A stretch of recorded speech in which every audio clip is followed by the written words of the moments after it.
Let's talk about the Love is Blind talent contracting, the incentives in there, and ask ourselves, why would anybody sign up for this? Well, the short answer is you just have to really, really, really want to be on TV and hope you make it famous, okay?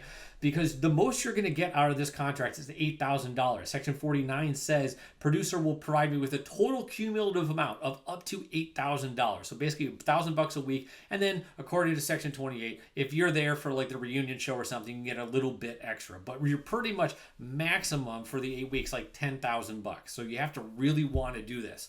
Now, on the other hand, if you leave early, there's a $50,000 penalty. Let's look at that. Section 8 says that if the producer determines in its reasonable discretion that my desire to discontinue participation on the program is for any other than an acceptable reason, like concern for physical safety, extreme personal emergency, death in the family, then you agree to pay the producer $50,000 as liquidated damages. This is a way to hold people accountable. They want their participants to stay on the show. The show's not any good if people just start leaving at any time they want.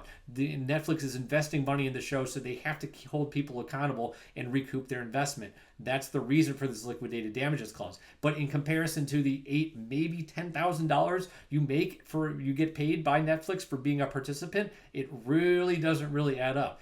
And on top of that, there's even a $1 million penalty if you breach the NDA. Section 60 says, I agree to pay producer and network the sum of $1 million per breach, plus disgorgement of any profits. So you can't like take a $2 million deal and then just pay them the one. You have to pay them $3 million, the two you made and the one that you're promising here. Pay them $1 million per breach plus disgorgement of any income or consideration that I may receive in connection with my breach as liquidated damages in the event I breach my publicity and or confidentiality obligations, right? So the idea here is this show is only valuable if everybody holds a secret. This is how intellectual property works. This is trade secrets. It's only valuable if everybody holds it a secret. So they have to have really, really stiff penalties to be able to come after people and hold them accountable and make them stay on the show. So take that into consideration, right? Would you sign up for this? If you're maximum getting $10,000, there's a $50,000 penalty if you leave for reasons they don't like. There's a $1 million penalty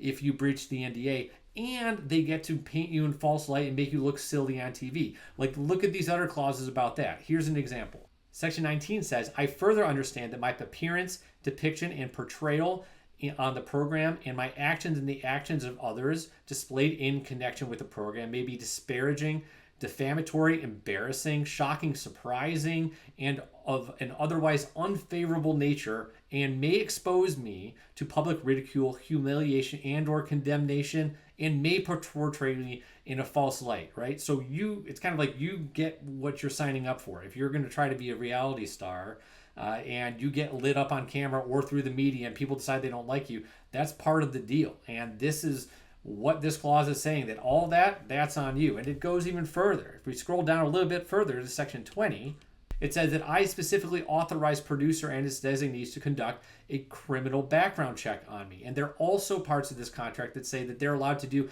a mental health exam, right? So if requested, I will submit to a mental health examination and or psychological examination. So if you're a little bit nuts, like Edmund, kind of a weird guy, but he's like weird. Some of those girls are like crazy, different things. Like Casey, I think she might be crazy. Edmund's just weird crazy, all right?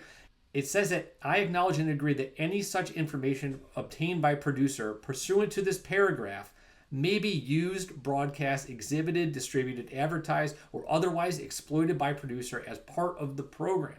So even if they make you go through all this, they can use it to create content.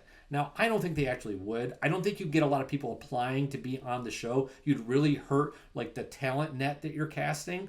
But it does say in there that if they want to really dig into your past or your medical issues or whatever, that they can technically exploit that for profit as part of the show. So let's take this all together now. You get a $1,000 a week stipend for up to 8 weeks, plus maybe a bonus show down the road. There's a $50,000 penalty if you leave, $1 million penalty if you breach the NDA. They can cut and clip this anytime, any way they want. They can make it look funny, even if it's out of context. And being on the show might expose you to public ridicule and paint you in a false light. Is that what you're signing up for? Well, I guess the glory and fame of being, Instagram or influencer famous must be worth it. That's what reality TV shows provide and offer to their contestants, and that's what they're signing up for and hoping to learn. So that's just a little bit insight from a business law perspective on what the fine print says on Love is Blind.